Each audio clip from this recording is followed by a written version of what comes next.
Welcome sa ating munting YouTube channel. Please support my videos. Comment, like and subscribe po mga idolo. Maraming salamat po. Story Present, Super Devo Uling System. Kabanata 2201 Plano. Ang mga taong itinuring ni Yesuan bilang mga kaaway, o ang mga naglabas ng kalahati ng kanilang puot kay Yesuan, ay itinapon lahat sa sulok. Maging ang mga tao sa ikatlong templo ay pinalayas. Ang dahilan ay gusto ni Yesuan na magpahinga ng malinis. Sa totoo lang, hindi ba't tinataboy lang sila nito? Kaya, paano sila magkakaroon ng pagkakataong madumihan ng kanilang mga kamay? Oy, gising na si Master Ye.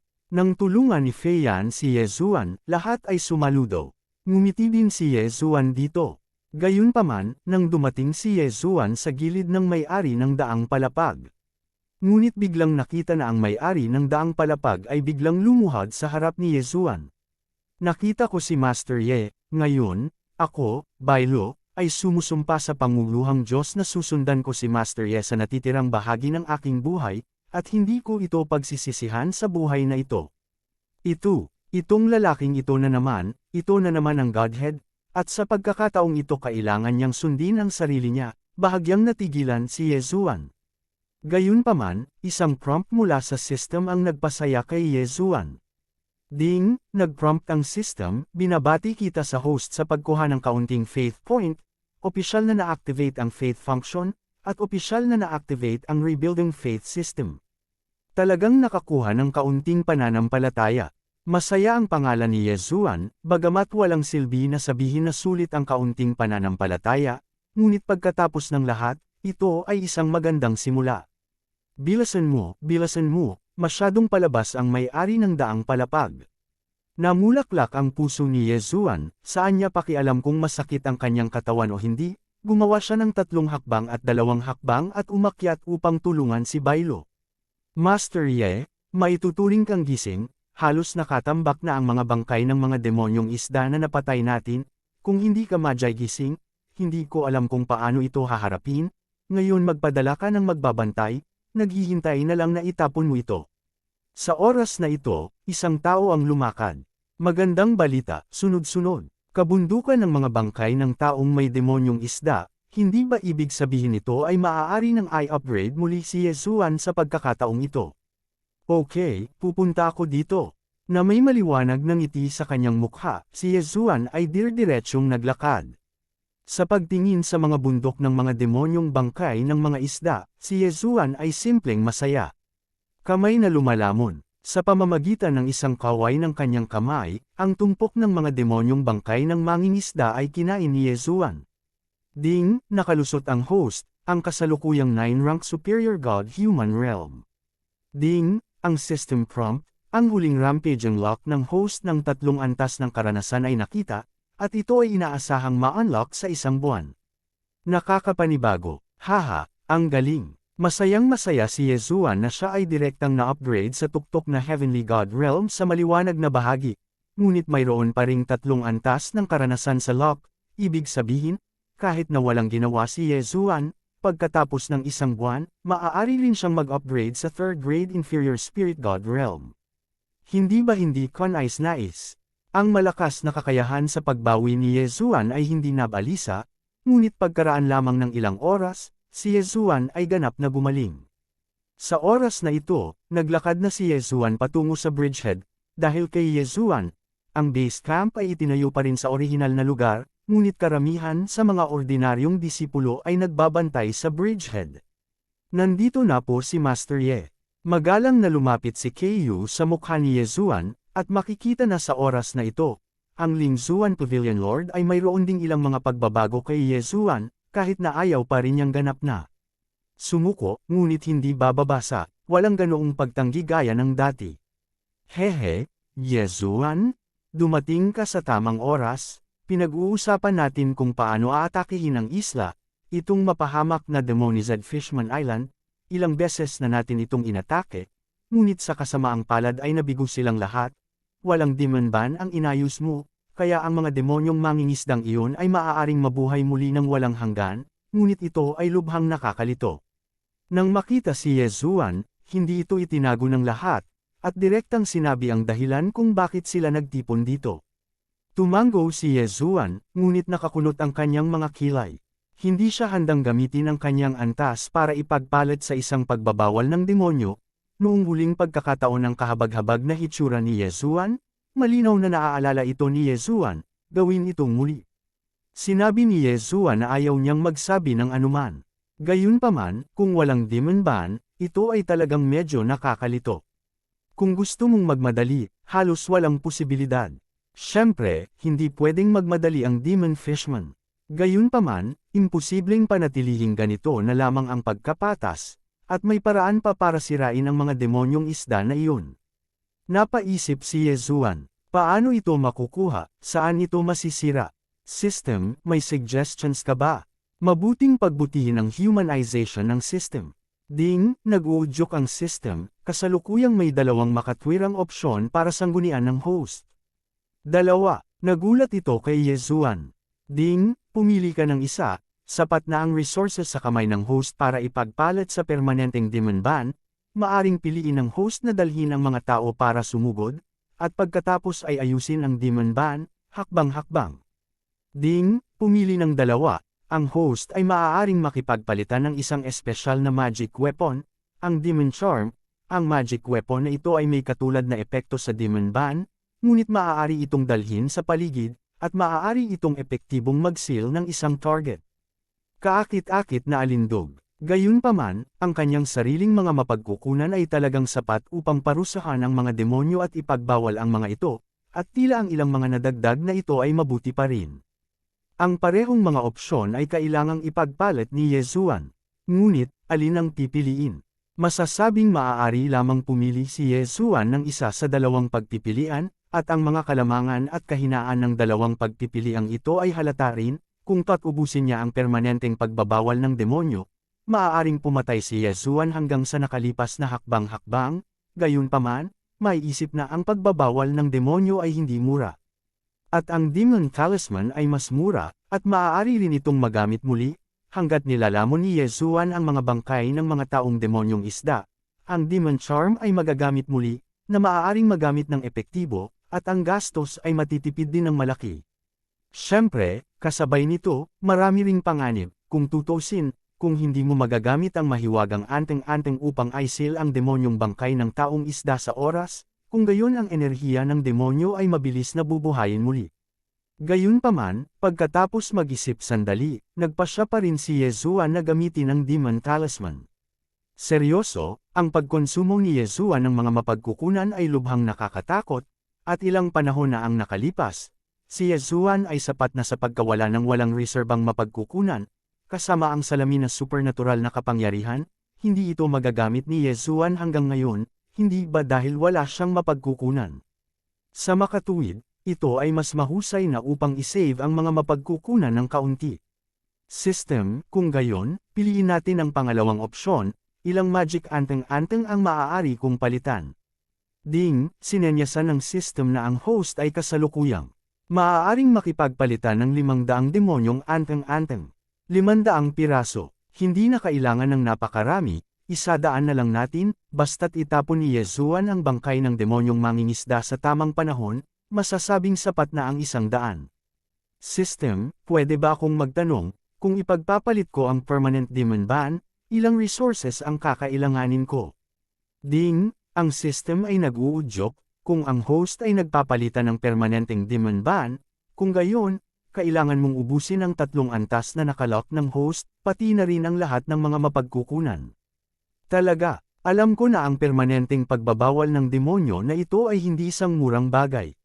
Sige, system, magpapalit ako ng 100 demonyong anteng-anteng, sapat na ito pansamantala. Ding, matagumpay ang pagtubos. Siyempre, kahit natabyusan ito ni Yezuan, imposibleng maalis ito kaagad, at kung ilalabas niya ito ngayon, walang alinlangan na maghahinala siya. Si Yezuan ay hindi natatakot sa hinala, ngunit hindi na kailangang gumawa ng hindi kinakailangang gulo. Kabanata 2221 bagong sabuatan. Magpahinga tayo ng kaunti sa mga araw na ito, at pupuntahan ko ang ilang mga magic weapons para sa iyo, sabi ni Yezuan sa lahat. Nakangiti ang lahat kay Ye Zuan. Sige, guguluhin ko si Master Ye.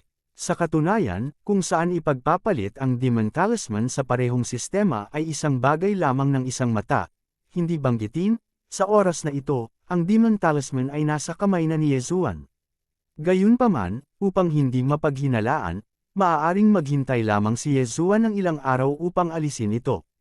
Si Ye Zuan ay nag-iisa sa kwarto nitong mga nakaraang araw.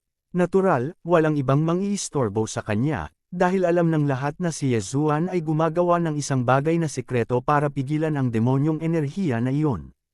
Gayunpaman, medyo curious pa rin ang lahat, at hindi nila alam kung ano ang gagawin ni Ye Zuan. Pagkaraan ng halos 3 araw, sa wakas ay nag-walk out muli si Ye Zuan. Sinabi ni Ye Zuan sa lahat na may medyo nahihiyang ekspresyon, lahat, wala akong sapat na mapagkukunan sa aking mga kamay, kaya 100 demonyong anteng-anteng lang ang magagawa ko. Panipi, ang paraan ng paggamit ng demonyong anteng-anteng ay napakasimple, pagkatapos mong patayin ang demonyong isda na lalaki, agad na buhayin ang demonyong anteng-anteng na ito, at automatiko siyang bubuo ng isang maliit na pagbabawal sa pagbabantay sa tabi ng bangkay ng lalaking isda, at pagkatapos ay haharapin ko ang mga bangkay na iyon sa lalong madaling panahon, at pagkatapos ay maaari mong ipagpatuloy ang paggamit ng demonyong anteng-anteng. Ang mga salita ni Ye Zuan ay simple at malinaw, at lahat ay tumanggo upang maunawaan. 100 piling disipulo ang napili, at nagsimula muli ang isang bagong alon ng pag-atake. Napansin ni Ye Zuan na halatang may iba sa tingin ng kanyang amo na nakatingin sa kanya.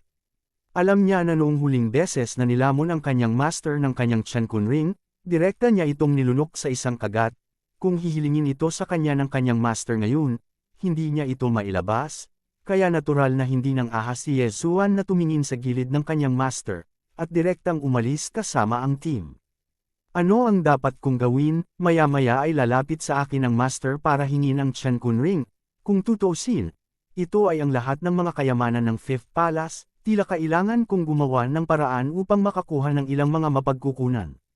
Bagamat hindi ko mahanap ang katulad ng dati, mayroon akong paliwanag. Isip ni Ye Zuan sa kanyang puso habang siya ay naglalakad. Gayunpaman, sa Demonized Fishman Island na ito, si Ye Zuan ay talagang hindi makahanap ng magandang kayamanan.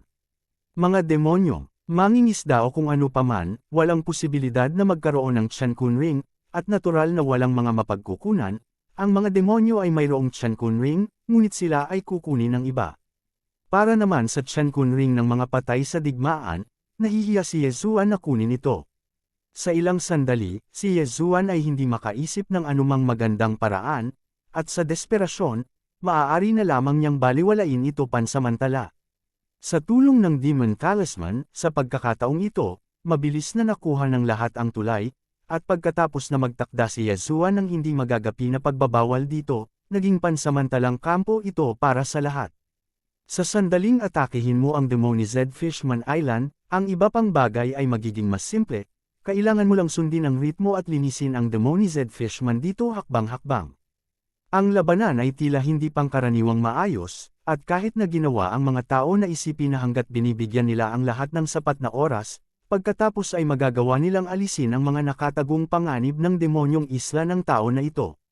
Sa kasamaang palad, ito ba ay talagang simple? Dahil gusto ng disenyo na iframe si Ye Zuan, natarante si Ye Zuan, at pagkatapos ay nawala ang beachhead na hawak ng demonyong mangingisda, na walang alinlangan na nagpabagabag sa ilang tao. Ngayon, nang dumating ang mga tao, nagsimula silang magplano muli. Maaaring isipin ng iba na hanggat sira ang tulay, hindi ba iyon ang pinakamadaling solusyon? Sayang naman ang pag-iisip ko ng ganito. Gayunpaman, dahil walang nag-uulat nito, hindi ba ito nagpapatunay na ang tulay na ito ay hindi karaniwan?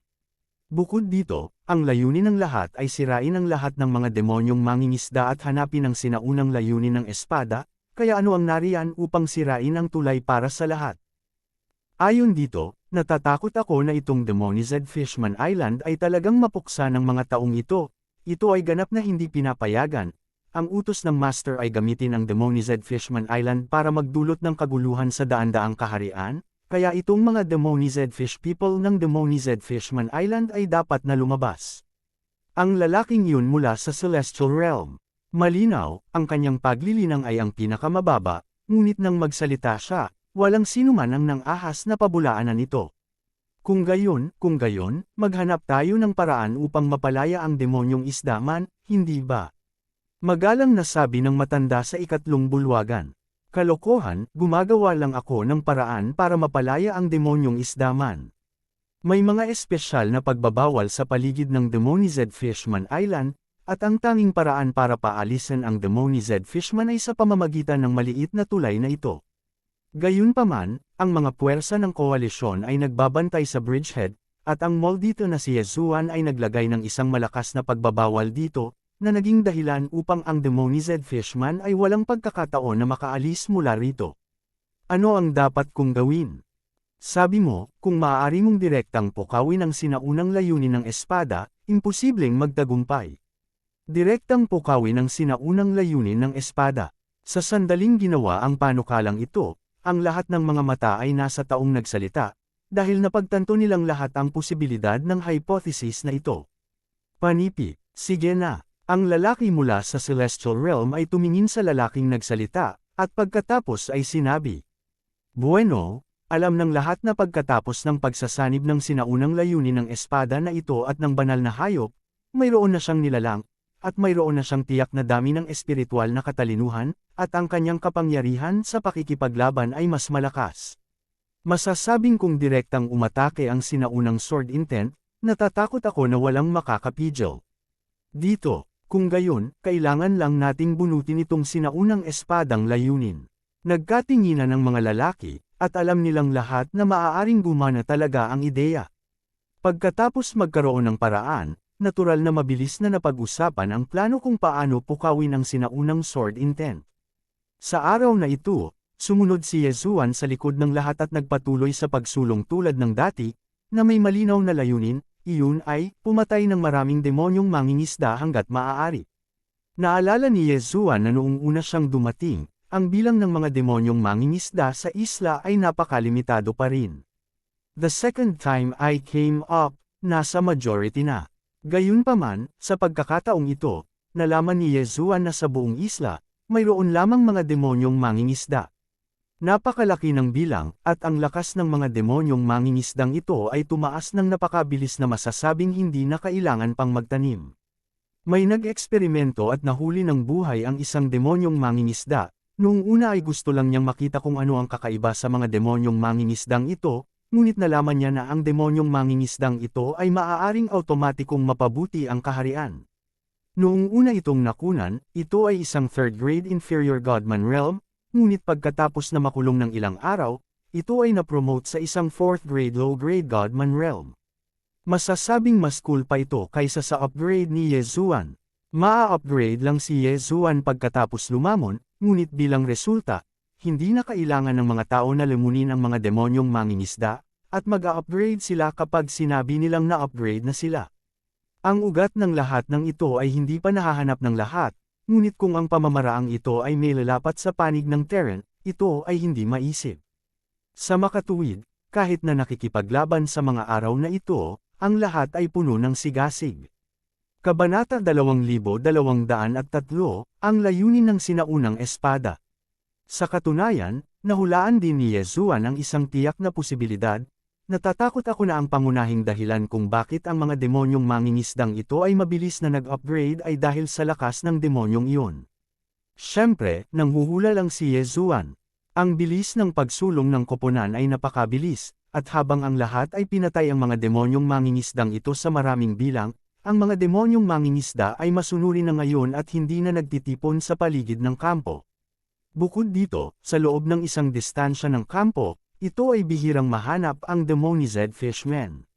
Gayunpaman, kung ito ay ligtas dahil dito, kung gayon ito ay labis na pag-isipan.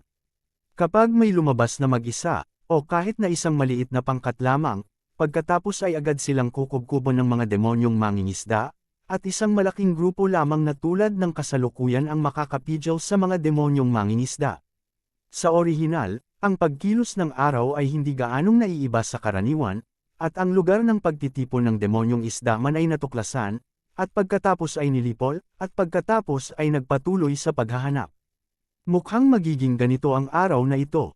Gayunpaman, nang ang lahat ay dumating sa isang malaking bundok, mayroong isang nakakatakot na aura na nagpasindek sa lahat. Ang Lake Lingbo ay napakalawak, at ang demonyong isla ng taong isda ay isang maliit na isla, ngunit ito ay talagang hindi maliit. Kabilang sa mga ito, sa tuktok ng islang ito, mayroong isang matayog na bundok na kitang-kita mula sa anumang direksyon. Ang nakaraang paghahanap ay walang nakitang anumang espesyal tungkol sa bundok na ito, ngunit ngayon, ang bundok na ito ay lumipat. Oo, gumagalaw ang mga bundok. Boom! Ang nakakabinging tunog ay umalingaw-ngaw sa buong isla. Depensa, may sumigaw ng malakas, at maya-maya, lahat ay bumuo. Nang bilog at kinakabahang tumingin sa harapan. Ano ba yan? Biglang may sumigaw, at tumingin din si Yezuan, na nasa gitna ng formation. Ding, nag-prompt ang system, ang sinaunang sword intent ay nakita, mangyaring mag-ingat. Ano, yun talaga ang ancient sword intent. Ano ba naman? Nagulat si Yezuan, dahil sa harap niya, may aktibong bundok. Ito talaga ang ancient sword intent. Boom! Boom! Ang mga bundok ay patuloy na gumagalaw. Habang siya ay gumagalaw, nahulog ang mga bato mula sa ibabaw niya.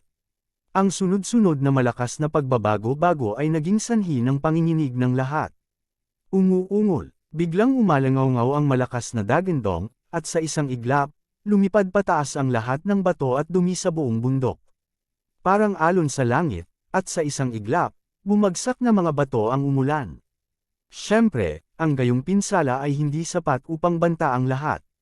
Gayunpaman, sa wakas ay nakita ng lahat ng malinaw kung ano ang gumagalaw sa mga bundok. Isang makapangyarihang divine beast na may taas na daan-daang metro ang lumitaw sa mga mata ng lahat.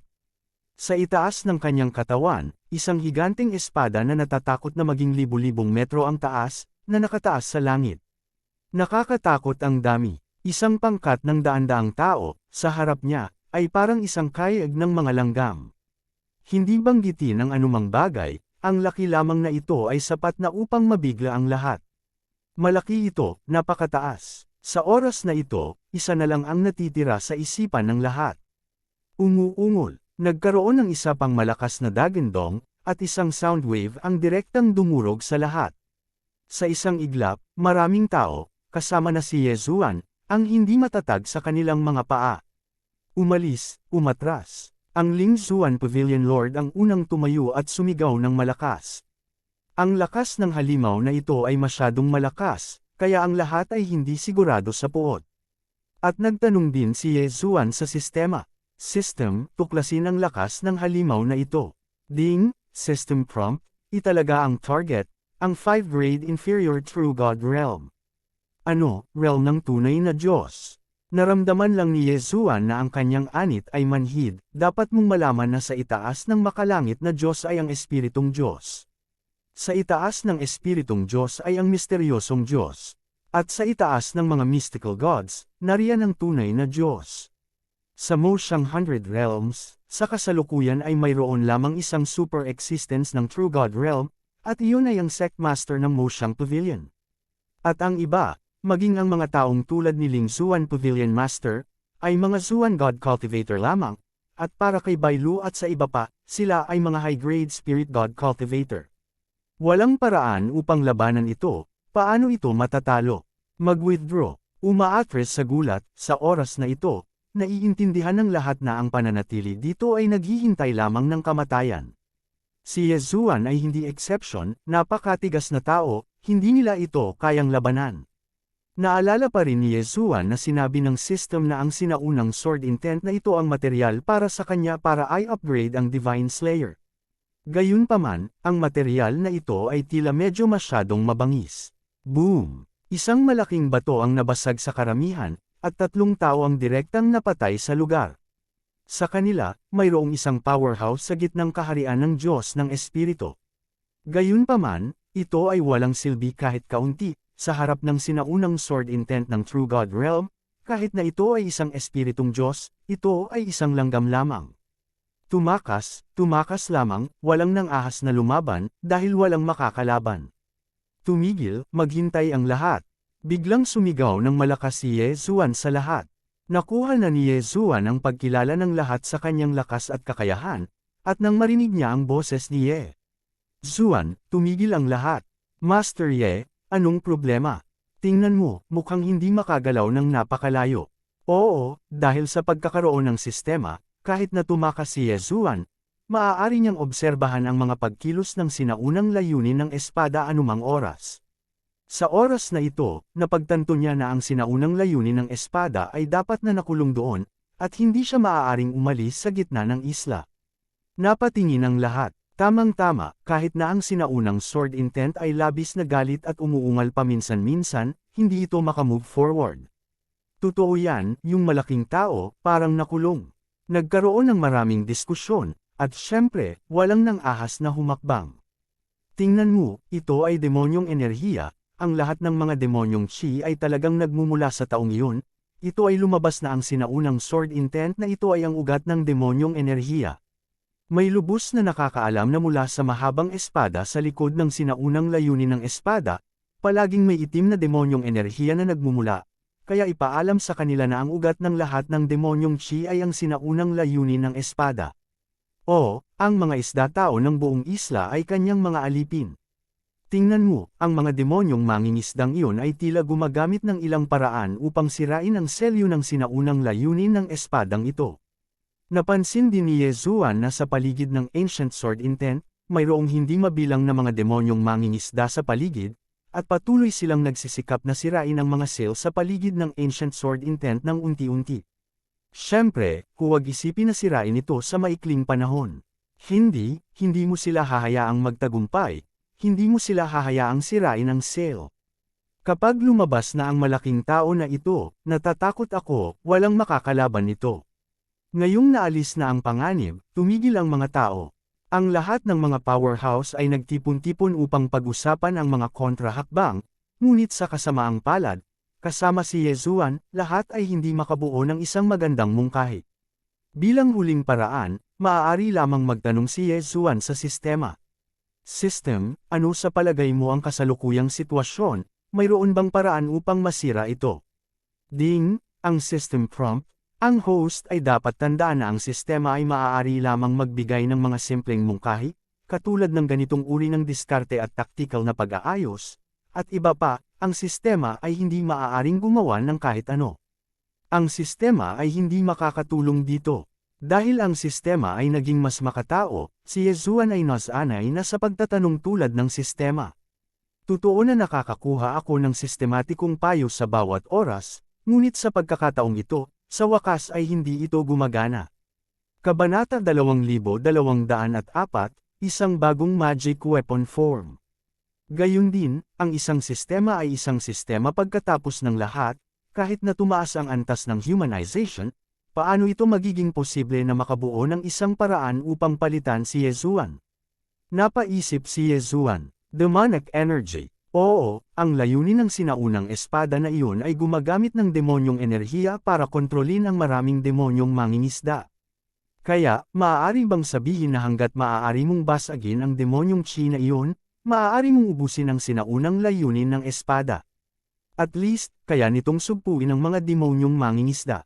Ang mga demonyong chi na ito ay hindi lamang kayang buhayin ang mga demonyong mangingisda ng walang hanggan, ngunit patuloy na palakasin ang mga demonyong mangingisdang ito. Kaya, ang enerhiya ng demonyo ay kailangang alisin, kahit papaano, maubos. Ano ang dapat kong gawin?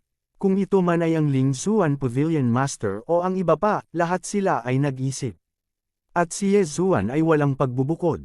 Gayunpaman, pansamantala, saan maaaring magkaroon ng anumang magandang solusyon? Iyan ay isang sobrang pag-iral sa True God Realm. That's a super existence that can suppress all of them by the way. Ano ang dapat kong gawin? Hinawakan ni Yezuan ang Divine Sword sa kanyang kamay, at patuloy na nag-iisip sa kanyang puso. Mabuti sana kung mayroong magic weapon para makaakit ng demonyong enerhiya, at pagkatapos ay pinuhin ito, hindi ba posibleng pahiniin ang lakas ng sinaunang espada na iyon? Hindi ko alam kung sino iyon, at bamulong ng reklamo. Ang nagsasalita ay walang intensyon, ngunit ang nakikinig ay may intensyon. Nang marinig ito ni Yezuan, Biglang gumalaw ang kanyang puso. Kung nagawang muling buksan ni Yezuan ang magic weapon form ni Megatron, magkakaroon ba siya ng pagkakataon na makakuha ng magic weapon na umaakit ng demonyong enerhiya? Sa sandaling naisip niya ito, agad na tinanong ni Yezuan ang sistema. System, gusto kong buksan ang magic weapon form ng Megatron, pero anong magagawa ko? Ding, sinenyasan ng system na maaaring buksan ng host ang Megatron magic weapon form, na maaaring i-unlock sa pamamagitan ng pag-trigger ng hidden quest o sapilitang i-unlock ito. Sapilitang pag-unlock. Ano ang sapilitang paraan ng pag-unlock? Tanong ni Yezuan sa sistema. Alam niya sa kanyang puso na dahil pinag-uusapan niya ang tungkol sa sapilitang pag-unlock, tiyak na hindi ito magiging simple. Gayunpaman, nang ang sistema ay nagmungkahi ng 749 na espesyal na kayamanan sa isang pagkakataon, si Yezuan ay natulala pa rin. 49 na espesyal na kayamanan. Saan nagpunta si Yezuan? Sabihin na lang natin na ang Flower Spirit Sword Servant ay nangangailangan lamang ng 4 na materyales para ma-synthesize, at ang unang 3, mabilis na nakolekta ni Yezuan, ngunit ang huli, hindi pa naririnig ni Yezuan mula sa kanya hanggang ngayon. Higit pa rito, mayroon na ngayong 49 na espesyal na kayamanan sa isang pagkakataon. Ito ay isang kayamanan, hindi isang materyal. Sa madaling salita, ang 49 na uri ng kayamanan na ito ay kailangan pa ring pinuhin ni Yezuan. Horror, nakakatakot lang. Ano ang gagawin? Napaisip si Yezuan. Mula nang magmuni-muni si Yezuan, napansin na siya, at sa oras na ito, maraming tao ang nakatutok din sa panig ni Yezuan. Maingat na tanong ni Master Missing Moon, Master Ye, may naisip ka bang paraan? Panipi, hindi ito masyadong inisip ni Yezuan, at hindi sinasadyang sumagot, mayroon akong paraan para masipsip ang demonyong Shi, ngunit kailangan ng 49 na kayamanan para magsama-sama sa. Subconsciously niya lang sinabi, pero wala namang ibang ibig sabihin. Gayunpaman, nang marinig ang mga salita ni Yezuan, lahat ay napatingin sa isa't isa, ngunit sabay-sabay na sinabi kay Yezuan, Master Ye, anong kayamanan ang kailangan mo? Pangalanan mo ito, marahil, makukuha natin ito. Panipi, oo, napakaraming lakas dito, hindi ko masabi, siguro makukuha ko talaga ang 49 na kayamanan para kay Yezuan. Dahil ang lahat ng ito ay upang sugpuin ang nakapipinsalang sinaunang espada, hindi nagatubili si Yezuan, at agad na inilista ang 49 na kayamanang ito. Ang mga espesyal na kayamanan na kailangan ni Yezuan, bagamat marami sila, ay talagang hindi masyadong malakas. Hindi sa banggitin, hindi nagtagal, lahat ay direktang nagtipon ng 39 sa kanila, at ang natitirang 10 ay nakakuha din ng mga materyales. Bigyan mo ako ng ilang oras, sisimulan ko ng pinuhin ang kayamanan ngayon. Sabi ni Yezuan sa lahat. Natural, walang tot-utol. Kapag nasa kamay na ang mga materyales, natural na walang magiging problema sa pagpino. Sa isang sistema, ang rate ng tagumpay ng pagpino ni Yezuan ay 100%, at ang bilis ay napakabilis din. Nang handa na ang lahat ng 49 na espesyal na kayamanan, sa wakas ay sinabi ni Yezuan sa sistema. System, i-on mo, bubuksan ko ulit ang magic weapon form ng Megatron. Ding, congratulations sa host, na-unlock na ang magic weapon form ni Megatron. Ding, nag-prompt ang system, ang magic weapon form ng Megatron ay automatikong na-upgrade para mag-upgrade, at 3 magic weapon form ang random na binubugbog araw-araw. Kung gusto ng host na ayusin ang isang magic weapon form, kailangan itong kumonsumo ng 3 devouring point. Ang magic weapon form ng Megatron ay na-unlock na muli. Bahagyang tumaas ang mga sulok ng bibig ni Yezuan. Kaya ngayon, oras na para tingnan ang magic weapon form na random na na-refresh ng Megatron. Wala na, walang mas kaunti, mayroon na ngayong eksaktong 3 lumalamon si Yezuan sa kanyang kamay. Ibig sabihin, maaari niyang ayusin ng 1 beses ang magic weapon form ng Megatron. Nakakalungkot lang na ang magic weapon ni Megatron ay random na natanggal araw-araw, at hindi makontrol ni Yezuan kung ano ang mangyayari. Kahit na inaabangan ni Yezuan ang isang mahiwagang sandata tulad ng pagsipsip ng demonyong Shi sa kanyang puso, hindi siya dumating ayon sa gusto niya. Iyan ay isang buong 40 araw. Gayun din, ang lahat ay walang pakialam sa 40 araw, at walang sinuman ang maghihikayat kay Yezuan. Sa puso ng lahat, si Yezuan ay naging isang omnipotent super existence. Ngayon, sinabi ni Yezuan na gusto niyang pinuhin ang isang espesyal na magic weapon, na bahagyang ikinagulat ng mga taong iyon, at walang sinuman ang magdududa dito. 40 araw, 120 pagtatangka, gayunpaman, hindi talaga nakatagpo ni Yezuan ang treasure form na gusto niya minsan. Gayunpaman, hindi pa rin sumuko si Yezuan. 41 araw, sa bahagyang pangamba, sa wakas ay nagsimula si Yezuan ng isang bagong pagtatangka. Megatron, halika, tingnan ko kung anong magic weapon form ang na-refresh mo ngayon. Sa isang iglap, nahiwalay si Megatron sa espadang pumapatay ng Diyos, at pagkatapos, isang mabilis na pagbabago ang naganap. 9-star Excalibur, nang hihiram ng kapangyarihan ng mga bituin, ang lakas ng pag-atake ay napakalakas. Nakakalungkot na hindi ito ang gusto ni Yezuan. Flying Shuttle, isang espesyal na flying magic weapon na mabilis maglakbay sa ilalim ng lupa. Wala pa ring silbi. Hindi kaya mabibigo tayo ngayon. Isang uling pagkakataon na lang ang natitira, at sinabi ni Yezuan sa kanyang puso na talagang nag-aalala siya. Ang mga labi ng Buddha na Diyos, ang tanging tungkulin, ay sugpuin ng masasamang demonyo. Ungol, nilunok ni Yezuan ang kanyang laway. Hindi niya inaasahan na gagawa talaga siya ng isang Buddha God Relic, at ang gawain ay isang solong pagsugpo sa masasamang demonyo. Nagmamadali siyang nagtanong at nakuha ang resulta na ikinatuwa niya. Dahil, ito mismo ang resulta na gusto ni Yezuan, at ayaw niya, direkta niyang ginagamit ang 3-point devouring point para ayusin ang Buddha God Relic form ni Megatron. Haha, walang kabuluhan na sinubukan ko ng maraming beses, at sa wakas ay nagtagumpay. Kinuha ni Yezuan ang Megatron, ang anyo ng Buddha God Relic magic weapon, at diretsyong lumabas. Nasa labas na si Master Ye.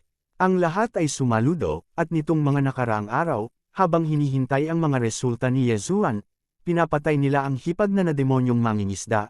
Ngunit dahil wala si Yezuan, maraming mga demonyong mangingisda ang nabuhay na muli sa pamamagitan ng sinaunang layunin ng espada. At ngayon, sa wakas ay lumabas na si Yezuan. Well, hindi ito gumana. Ang master ni Yezuan, ang Fifth Hall Master, ang nagtatanong. Kabanata 2205 Buddha, God Relic Form, Master Rest Assured, nagtagumpay ang apprentice. Inilabas ni Yezuan ang Buddha God Relic. Ang puting kinang ay sumikat sa lahat, na nagpapatahimik sa puso ng lahat. Ano ang silbi nito? Ano ang silbi ng bagay na ito? May bamulong kay Yezuan.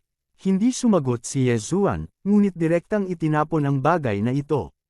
Automatikong nag-activate ang Megatron, at ang mga daloy ng mahinang puting liwanag ay kumalat sa lahat ng direksyon, at ang mga puting ilaw na ito, kapag nakita nila ang demonyong enerhiya, ay automatikong papalibutan at pipigilan ang mga ito. Para siyang ipinanganak na may epekto ng pagpigil sa itim na demonyong enerhiya. Ang itim na demonyong Chi ay patuloy na pinipino, habang ang puting liwanag ay patuloy na lumalaki. Habang patuloy na lumalaki ang liwanag na ito, sa wakas, ang itim na demonyong Chi ay natakot, at talagang nagpatuloy ito sa pag-atres patungo sa sinaunang layunin ng espada. Master Ye, anong klaseng magic weapon ka? Paano ka magiging napakalakas? Sobrang lakas? Talagang makapangyarihan, hindi pa ako nakakita ng ganyang magic weapon. Malakas na sinabi ng isang tao kay Yezuan. Bahagyang ngumiti lang si Yezuan, ngunit hindi sumagot. Sa katunayan, kung ayon sa mga iniisip ni Yezuan, ang Buddha God Relic na ito ay may iisang function, masasabing sa puso ni Yezuan, sinasayang lang nito ang kanyang tatlong nilalamon. Kung hindi dahil sa mga espesyal na pangyayari ngayon, ang sinabi ni Yezuan, imposibleng sabihin na gagamitin niya ang 3-point devouring hall para ibigay itong Buddha God Relic sa isang fixed form. Megatron, umatake ka pa. Bagamat hindi alam ni Yezuan kung atake ito o hindi, basta naiintindihan ni Megatron ang ibig niyang sabihin, sapat na iyon. Sa oras na ito, ang puting liwanag na ibinubuga ni Megatron ay patuloy na lumawak sa Demonized Fishman Island na ito, at ang itim na demonyong enerhiya ng sinaunang Sword Intent ay patuloy na pinipigilan. Makikita na ang Ancient Sword Intent ay labis na natatakot sa Buddha God Relic form na ikinagulat niya, kahit na ang Buddha God relic form na ito ay hindi direktang banta sa Ancient Sword Intent.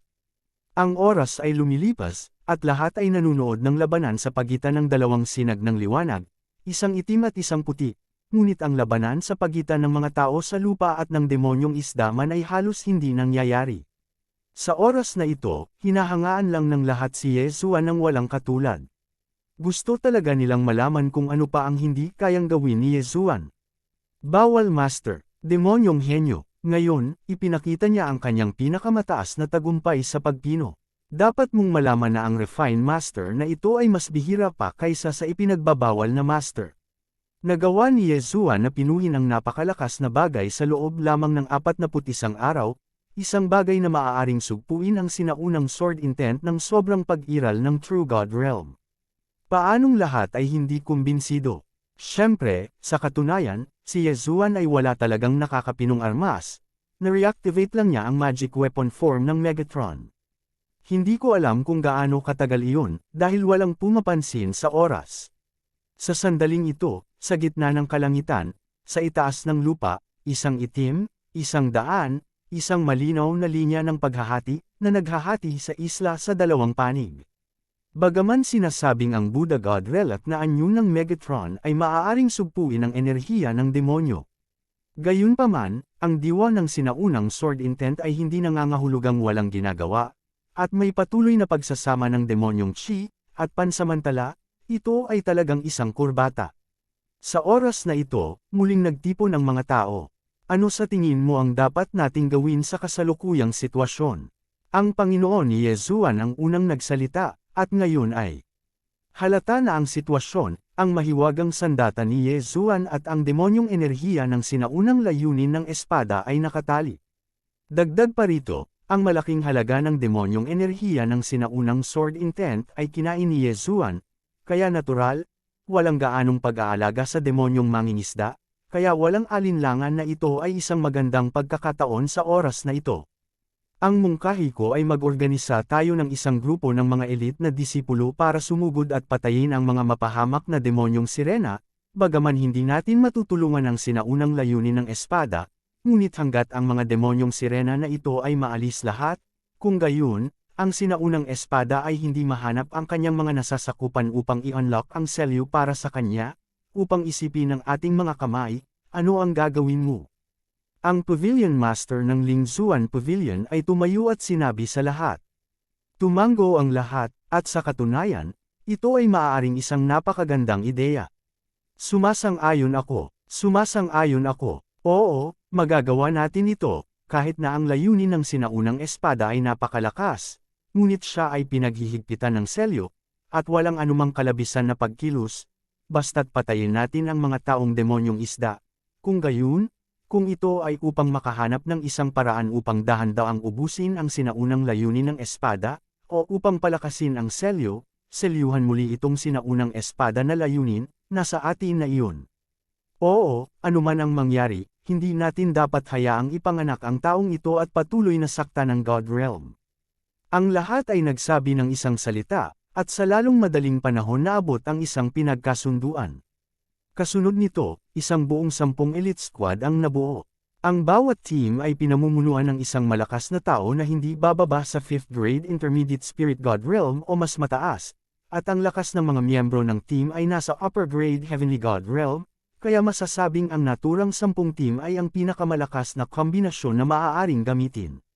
At sumali rin si Yesuan sa isa sa mga koponan.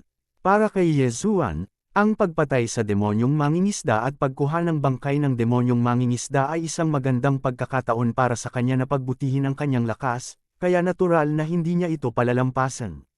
Gayunpaman, dahil si Yesuan ay nasa team na ito ang palaging team, at ito rin ang naging pinakamalakas na team, sina Lingzuan Pavilion Master, Bai Lu, at Liu Luo ng Moshang Training Camp ay nasa team na ito, at maging ang master ni Yesuan ay kailangang sumali. Ayon sa iniisip ng lahat, si Yesuan ay dapat na walang mangyari. At least dito, mas malakas pa ang papel ni Yesuan kaysa sa kanilang lahat. Ito ay hindi isang bagay ng lakas at kaharian, ngunit si Yesuan lamang ang makakapag-ayos ng matinding pagbabawal, at si Yezuan lamang ang maaaring kontrolin ang magic weapon at patuloy na kumonsumo ng demonyong enerhiya ng sinaunang sword intent. Tara na. Ang koponan ni Yezuan, ang napiling target ay isang lugar ng pagtitipon para sa mga demonyong mangingisda. Kung ikukumpara sa ibang mga lugar, ang mga demonyong mangingisda dito ay mas malakas. Ang bilang ay umabot sa halos 1,000, at kabilang sa kanila, may daan-daang mga magsasaka sa itaas ng Heavenly God Realm. Mayroon ding ilang mga cultivator sa Spirit God Realm. Maaari itong ituring bilang ang pinakamakapangyarihang lugar ng pagtitipon ng mga demonyong mangingisda sa paligid. Siyempre, naging pangunahing prioridad din ang pagbunot dito. Maingat na nagtago ang lahat dahil alam nila na kung gagawa sila ng anumang kilusan ngayon, maaaring maakit nito ang atensyon ng mga demonyong mangingisda, at sa sandaling makatakas sila, o gumawa sila ng isang ambas at kinubkob ito, malalagay nito si Yezuan at ang iba pa sa isang mahirap na kalagayan. Sa kabutihang palad, ang mga bagay ay hindi papunta sa masamang direksyon. Master Ye, gusto mo bang gawin ito? Sa wakas, ang lahat ay dumating sa lugar ng pagtitipon ng demonyong mangingisdang ito, at hininaan ni Bailo ang kanyang boses at tinanong si Yezuan. Tumingin si Yezuan sa siksik na demonyong mangingisda sa kanyang harapan, at direktang iwinagayway ang kanyang kamay at sinabing, "Patayin!" Bago ang aksyon, espesyal na binati ni Yezuan si Megatron, at binigyan ng espesyal na atensyon ang iba at tiniyak na hindi dapat buhayin ng mga assault team ang mga pinatay na demonyong mangingisdang iyon, at sa parehong oras, hayaan ang lahat na gamitin ang kanilang sariling paraan upang kunin ang mga bangkay ng mga demonyong mangingisdang iyon. Kabanata 2206 na paglilinis. Siyempre, ito ay para mapadali ang paglamon ni Yezuan, na siyang tinatawag na pagtatapon ng mga bangkay ng mga demonyong mangingisdang ito. Hinawakan ni Yezuan ang Divine Sword sa kanyang kamay at direktang sumugod sa lugar ng pagtitipon ng Demonized Fishman. Ang liwanag ng espada ay nagniningning, at wala talagang demonyong mangingisda, na maaaring kumuha ng espada ni Yezuan. Kasama ng iba pang mga tao, sa isang iglap, ang mga demonyong mangingisda ay pinatay hanggang sa punto ng isang maltong umiiyak na lobo, at ang sinaunang sword intent ay natural na naiintindihan ang mga intensyon ni Yezuan at ng iba pa, at patuloy na sinubukang buhayin ang mga demonyong mangingisdang iyon na may demonyong enerhiya, ngunit palagi silang napipigilan ni Megatron sa oras. At si Yezuan ay hindi magalang, kahit na siya ay isang demonyong mangingisda na pumatay, basta-basta niya itong lalamunan. Ding, nakalusot ang host, at sa kasalukuyan, ang 4th grade Inferior Spirit God Realm. Matagumpay na na-unlock ni Yezuan ang seal level, kaya sa sandaling ito, siya ay direktang mapopromote sa 4th grade Lower Spirit God Realm Cultivation. Sa simula, mas mabuti, si Yezuan at ang iba pa ay hindi partikular na napansin ang sinaunang layunin ng espada, kaya nilalabanan lang nila ang grupong ito ng mga demonyong mangingisda. Ngunit hindi ko alam kung bakit, bigla na lang, ang lahat ng atensyon ng sinaunang sword intent ay nakatuon kay Yezuan at sa kanyang koponan. Kaya, mula sa lahat ng direksyon, may mga patuloy na demonyong mangingisda at kahit na demonyo na mga tao na sumusugod. Ang poster na ito ay simpleng ritmo ng pagnanais na dalhin si Yezuan at ang kanyang koponan sa palayok. Mula sa sandaling napansin ng Ancient Sword Intent si Yezuan at ang kanilang pares, malinaw na naramdaman ni Yezuan at ng iba pa ang pressure. Damn, bakit may ibang team? This is simply unstoppable. Ang mga demonyong mangingisdang ito ay malapit ng mamatay, kung gayon, tuparin natin sila. Ang bawat isa ay gumamit ng kani-kanilang mahiwagang kapangyarihan, patuloy na pinapatay ang mga demonyong mangingisda. Kung ito ay talagang bubuo ng ganito, marahil ay mapapatay nila ang lahat ng mga demonyong mangingisda sa lalong madaling panahon. Gayunpaman, nang dumating ang isang pares ng malalakas na reinforcement, alam ni Yezuan at ng iba pa na napapalibutan sila. Saglit lang, sa paligid ni Yezuan at ng iba pa, lumitaw ang isang malaking bilang ng mga demonyong mangingisda. Hindi ito ang susi. Ang pangunahing bagay ay sa pagkakataong ito ay hindi na ang mga shrimp team na iyon na binubuo ng mga Diyos at mga kaharian ng tao o mga kaharian ng makalangit na Diyos, kundi mga totoong powerhouse. Spirit God Realm. Sa totoo lang, lahat sila ay mga powerhouse ng Spirit God Realm, hanggang sa daan-daang Spirit God Realm ang nagdemonyo ng mga isda, ito ay tinatawag na Yezuan. Paano sila makakalaban? I can't beat it at all, walang pinagkaiba sa pagde-deliver ng pagkain. Ano ang dapat naming gawin, Master Ye? Ipagpapatuloy ba namin ang pagpatay?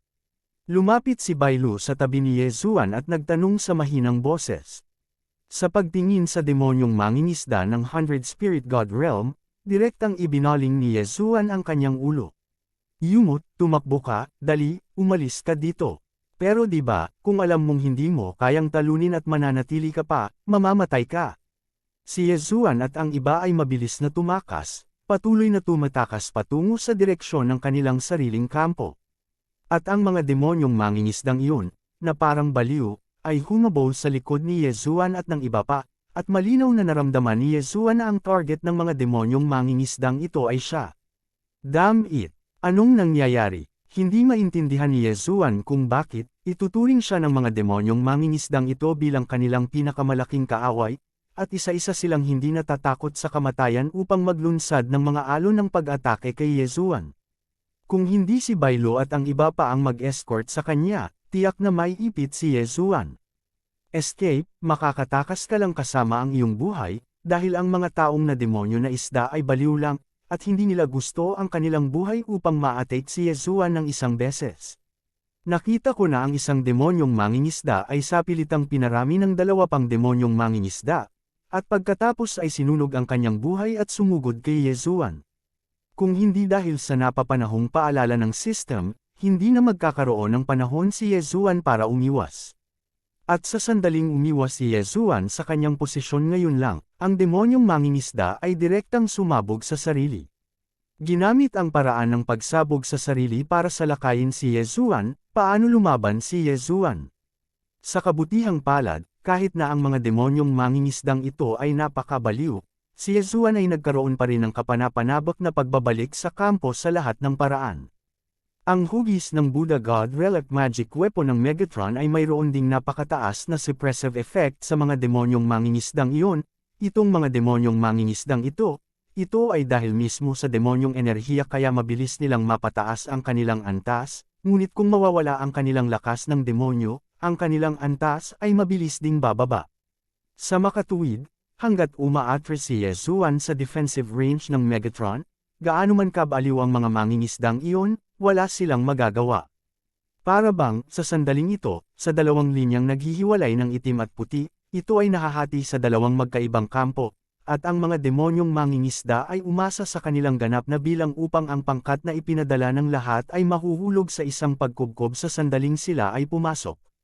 Kung lalaban ka, makukubkob ka lang hanggang kamatayan. At gaano man karami ang nademonyong mangingisda, hindi sila naglakas loob na madaling sumugod sa hanay ng depensa ni Megatron. Dahil kapag nakapasok na sila, diretso silang susupilan ng mga hanay. Pumasok ang demonized fishman ng Spirit God Realm, at sa loob ng ilang sandali, siya ay pipigilan sa God and Man Realm. Dahil dito, hindi rin nang ahas ang demon fishman na humakbang sa kabila ng Thunder Pole. Anong gagawin, naubos lang ba? Walang ganoong pasensya si Yezuan. Hindi pa ako naniniwala, Megatron, sumulong ka sa akin. Si Yezuan ay itinaboy pabalik ng demonyong mangingisda, at pinigilan niya ang isang madilim na aura sa kanyang puso. Pagkatapos ng kaunting pagwawasto, nag-order siya ng direkta sa Megatron, at kasabay nito, direktang sumulong siya sa lahat ng paraan, na nag-aayos ng iba't ibang mga pagbabawal sa daan.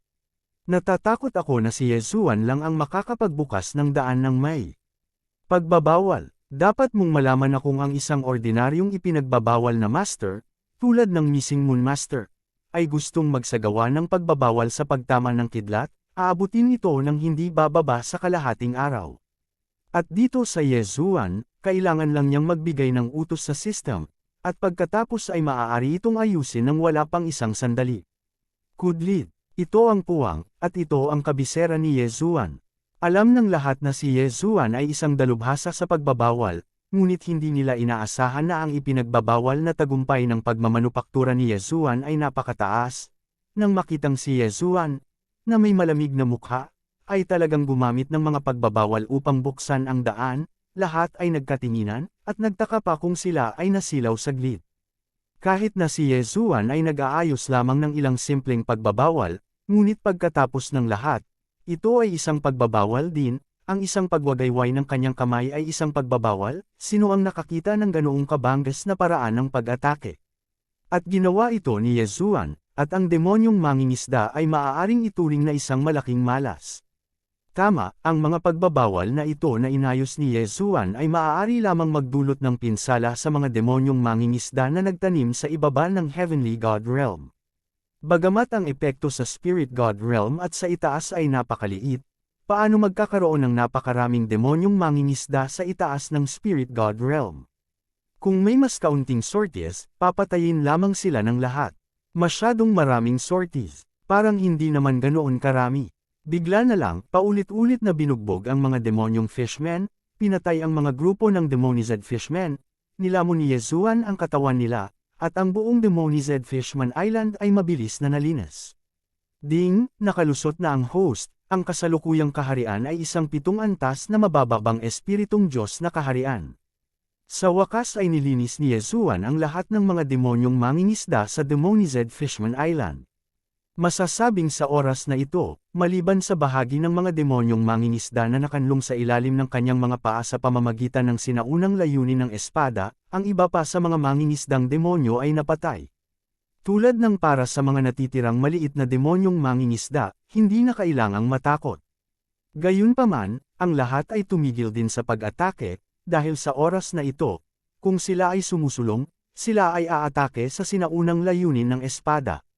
Kabanata 2207, Paghahanda para sa isang mapagpasyahang labanan. Matapos makitungo sa nakapaligid na demonyong mangingisda, pagkatapos, sa harap ni Yezuan at ng iba pa, tanging ang huling sinaunang layunin ng espada ang natitira. Masasabing super existence lang ang ancient sword intent, at kung gusto mo siyang lutisin, natatakot ako na hindi ganoon kadali. Ayon sa iniisip ni Yezuan, dapat siyang patayin, ngunit ngayon, huwag magsabi ng anuman tungkol sa pagpuksa, kahit na ito ay nasa harap niya, ito ay isang napakahirap na bagay. Sa makatuwid, sa oras na ito, muling nagtipon si Yezuan at ang lahat para pag-usapan ang mga kontrahakbang. Sa aking palagay, ang ating kasalukuyang lakas ay hindi sapat upang patayin ang sinaunang layunin ng espada, kaya mas mabuting humanap ng paraan upang palakasin ang selyo, hanggat ang taong ito ay hindi lalabas para manggulo. Isang tao ang tumayo at nag-alok ng kanyang opinyon. Gayunpaman, ang kanyang mga salita ay mabilis na pinabulaanan. Sa palagay ko ay hindi ito nararapat, hanggat ang sinaunang sword intent na ito ay umiiral sa isang araw, kung gayon ito ay magiging isang malaking salot, at ito ay palaging magiging banta sa aking 100 realms, sa pagkakataong ito, maaari niyang gamitin ang kanyang demonyong chi upang kontrolin ang demonyong mangingisda. Pagkatapos, sa susunod, baka may magawa siya sa kanyang demonyong chi. Kung gayon, palakasin ang selyo sa kanya. Kung tayo ay umatake ng malakas, natatakot ako na hindi tayo magkakaroon ng kaunting pagkakataong manalo, kahit na lahat tayo ay magsama-sama, hindi tayo magkakaroon ng kahit katiting na kumpiyansa na alisin ang sinaunang espada na ito, pagkatapos ng lahat, siya ay ang pagkakaroon ng True God Realm. Lahat, magsabi ka ng isang salita. Magsabi ako ng isang salita, gusto mo bang makahanap ng isang paraan upang maalis ang sinaunang layunin ng espada, o maghanap ng paraan upang palakasin ang selyo sa ngayon? Ang parehong mga pagpipilian ay masasabing may sariling magandang dahilan, ngunit kung ano ang dapat piliin ay nagiging sanhi ng mga tao na hindi makapagpasya ng ilang sandali. Dahil sa pangyayaring ito, nag-ingay ang lahat, ngunit hindi solusyon ang pagtatalo. Okay, tumahimik tayo. Tingnan natin kung ano ang desisyon ni Master Ye. Ang Pavilion Master ng Ling Zuan ang unang tumayo at sinabi ang kanyang iniisip, naghahanda na ilagay ang desisyon sa mga kamay ni Yezuan. Bueno, si Master Ye na ang magdedesisyon, sa pagkakataong ito ay kabkuban at sugpuin ang Demon Fishman Island, masasabing kung wala si Master Ye, hindi na natin kayang gawin ang tulay ngayon, sa tingin ko, si Master Ye ay dapat may paraan. Tumayo din si Bai Lu, at napakalinaw ng kahulugan. Oo, si Master Ye ang nagpasya, kung ano ang sasabihin ni Master Ye, gagawin namin. Yezuan, halika at makakuha ng ideya. Ilang sandali pa, ang mga mata ng lahat ay nakatuon kay Yezuan. Sa pagkakataong ito sa pagkubkob at pagsupil, ang kontribusyon ni Yezuan ay tiyak na ang pinakamalaking kontribusyon, at masasabing ang mga pangunahing laban ay natapos lahat sa pamamagitan ng pag-asa kay Yezuan, kaya sa sandaling ito, lahat ay umaasa kay Yezuan. Bukod dito, lahat sila ay handang maniwala kay Yezuan, at pipiliin nilang lahat na maniwala sa desisyon na ginawa ni Yezuan. Saglit na nag-isip si Yezuan, tumayo at nagsabi, sa tingin ko, hindi natin maaaring palampasin ang pagkakataong ito, maaaring isipin ng lahat na ang sinaunang sword intent ay isang super powerhouse ng True God Realm, hindi natin ito mapipigilan, kailangan nating aminin na ito ang katotohanan. Panipi, gayunpaman, kung iisipin mo, nagbayad kami ng napakalaking presyo sa pagkakataong ito para magkaroon ng mga resulta ngayon, kung susuko ka ngayon, payag ka ba? Sure enough, umiling ang lahat. Ay, oo. Sa panahong ito ng pagkubkob at pagsupil, ang bawat puwersa ay nagbayad ng malaking halaga, at sa wakas ay umabot sa kasalukuyang sitwasyon, kung ito ay talagang susuko, kung gayon sino ang payag. Oo, kung susuko ka ngayon, hindi ako papayag na gawin ito, ngunit Master Ye, ang layunin ng sinaunang espada na iyon ay isang tunay na paglilinang ng Diyos, paano tayo makakalaban? Isang bagay ang matalo o hindi, ngunit isang bagay ang labanan o hindi. Ang layunin ng sinaunang espada ay talagang malakas. Pero wag mong kakalimutan, restricted siya ng seal, plus my magic weapon suppression, yung strength niya has been reduced to the minimum. If we miss this good opportunity, once na mabigyan siya ng time para mabawi ang lakas niya, natatakot ako na sa susunod, mas mahirap pang harapin. Sa makatuwid, ang aking opinyon ay na ito ay kinakailangan upang labanan, at dapat nating gawin ang lahat ng ating makakaya upang magpasya sa labanan sa isang labanan. Pagtatapos ni Yezuan, matapos marinig ng lahat ang mga salita ni Yezuan, naramdaman din nila na ang sinabi ni Yezuan ay makatwiran, kung hindi siya lalaban ngayon, kung gayon, kung bibigyan niya ang sinaunang espada na ito ng panahon para makabawi, natatakot ako na walang makakatulong sa kanya. Siyempre, mayroon ding mga tao na hindi pa nagsasalita, tulad ng mga matatanda ng ikatlong bulwagan at iba pa, ang kasalukuyang prestihiyo ni Yezuan, hayaan ang mga taong ito na maunawaan na ang lantarang paghamon ay hindi gaanong nagagamit. Kung gusto mong labanan si Yezuan, maaari mo lamang itong gawin ng palihim. Sa huling salita, ang lahat ay mabilis na kumilos muli, at mayroong patuloy na suporta sa lakas tao, at sa ilang sandali, halos 10,000 katao ang nagtipon sa paligid ng Demonized Fishman Island na ito. At si Yezuan, sa pagkakataong ito ay hindi naging idle, sa isang banda, ginamit niya ang Megatron para sugpuin ang demonyong enerhiya ng sinaunang sword intent, at sa kabilang banda, palagi siyang nag-iisip ng mga countermeasure. Demonic energy. Oo, ang pangunahing dahilan kung bakit napakalakas ng layunin ng sinaunang espada na ito ay dahil din sa pag-iral ng demonyong enerhiya na iyon. Ang layunin ng sinaunang espada mismo ay isang layunin ng espada na iniwan ng isang malakas na tao noong sinaunang panahon, at kung nagkataon ay sumanib ito sa isang makapangyarihang banal na hayop, upang magkaroon ito ng anyo ngayon.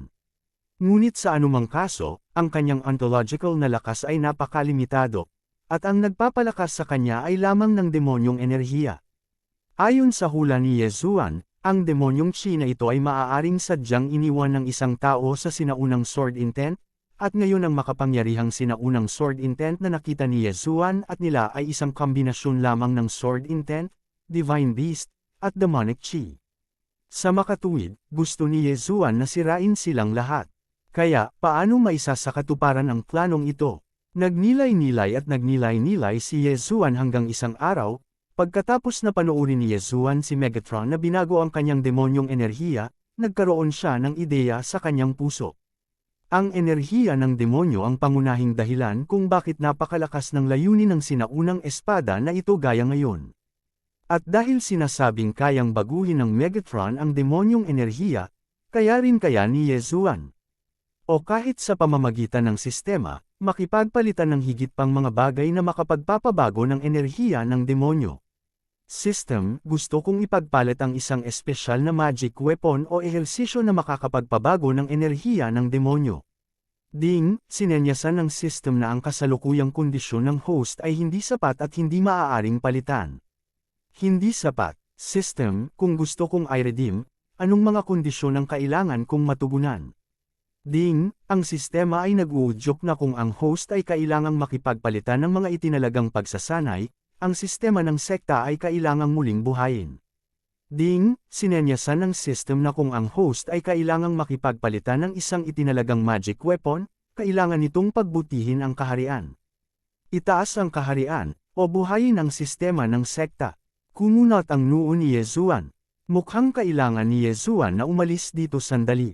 Sa kabutihang palad, sa oras na ito, ang mga demonyong mangingisda sa paligid ng sinaunang sword intent ay naalis na, at dahil ang sinaunang sword intent na ito ay pinaghihigpitan ng Selyu, hindi ito makakagawa ng anumang malalaking alon, kaya ang pansamantalang pag-alis ni Yezuan ay hindi magkakaroon ng anumang epekto. Higit pa rito, sa panahong ito, ang demonyong aura na ibinubuga ng sinaunang layunin ng espada ay naglaho rin ng husto, at kahit naalisin ni Yezuan si Megatron, hindi ito magkakaroon ng malaking epekto. Ang mapagpasyang labanan, syempre, ay hindi nangangahulugan na maaari itong labanan sa pamamagitan ng pakikipaglaban, at ang gawaing paghahanda ay kinakailangan. Sa makatuwid, nang ipaliwanag ni Yezuan sa lahat na kailangan niyang umalis pansamantala at humanap ng paraan para ganap na maalis ang sinaunang layunin ng espada, walang tumutol, sa halip ay binigyan si Yezuan ng maraming mapagkukunan, upang makatiyak si Yezuan na bago bumalik si Yezuan, nangako sila na kahit na hindi nila makakamit ang mga resulta, hindi nila hahayaang lumala ang sitwasyon. Kabanata 2208, ang unang target, 10,000 hayop na lambak. Matapos ayusin ni Yezuan ang ilang mga pagbabawal, diretso siyang umalis. Sa pagkakataong ito, malinaw na ang layunin ni Yezuan, at ang tatlong lihim na kaharian ay ang mga lugar na pinupuntahan ni Yezuan sa pagkakataong ito. Ang unang lihim na kaharian, ang Valley of 10,000 Beasts. Ang Valley of 10,000 Beasts ay pinaninirahan ng hindi mabilang na malalakas na Divine Beast, at ito ang palaging pangunahing lugar para sa iba't ibang lakas upang manghuli ng mga Divine Beast na materyales at manghuli ng mga Divine Beast War Pets. Ang pangalawang lihim na kaharian, ang Yaoshan Mountain. Ang Yaoshan Mountain ay sinasabing orihinal na istasyon ng isang sinaunang dakilang sekta, kung saan mayroong hindi mabilang na Jedi. Gayunpaman, mayroon ding maraming iba't ibang larangan ng mahiwagang gamot, kaya't maraming tao na naghahanap ng elixir ang nakapasok dito. Kung tungkol sa ikatlong lihim na kaharian na ito, sa mahigpit na pagsasalita, ito ay hindi isang lihim na kaharian, ngunit isang lihim na portal, at ang direksyon na kanyang na-teleport ay ang walang katapusang disyerto sa hilagang kanluran. Ang Endless Desert ay masasabing isang natural na Jedi, at walang sinuman ang makakadaan dito ng ligtas, ngunit dahil may ilang mga kayamanan sa Endless Desert na hindi matatagpuan sa ibang lugar, ang portal na ito ay iningatan. Hindi alam ni Yezuan kung ano ang kayamanan, ngunit nang makuha niya ang mana ng Ancient God Emperor, alam din ni Yezuan ang balita ng isang sinaunang lungsod na itinatag sa walang katapusang disyerto na ito. Sa makatuwid, ang walang katapusang disyerto na ito, si Yezuan ay pupunta rin sa madaling panahon. Pagkatapos ng lahat, ito ang lugar na espesyal na iminungkahi ng Ancient God Emperor, naniniwala si Yezuan na tiyak na magkakaroon ng isang pambihirang pagkakataon. Ayon sa kahirapan at pangangailangan ni Yezuan, ang unang target ni Yezuan ay sa Valley of 10,000 Beasts. Kailangan niyang pumunta sa Valley of 10,000 Beasts para mag-level up, at kapag nakataas na ang kaharian maaari siyang tunay na magagarantiyahan para sa lakas. Ang Valley of 10,000 Beasts ay matatagpuan na sa gilid ng Mohundred Realms, at mayroong isang malaking bilang ng mga banal na mapagkukunan ng hayop dito, at sa pangkalahatan, hanggat mayroong isang lugar ng interes, kung gayon ito ay ganap na kailangan upang makipagkompetensya. Dito, mayroong kabuuang 10 lungsod, na karaniwang pinagsama-sama sa 10,000 Beasts Ancient 10 Direction City. Ang bawat cheng-cheng ng 10 Direction City ay may powerhouse mula sa Zuan God Realm na namamahala, kaya walang sinuman ang maaaring makatulong kundi sabihin na magkasama silang kinokontrol ang iilan lamang na pasukan sa Valley of 10,000 Beasts. Sa oras na ito, dumating si Yezuan sa isa sa mga lungsod.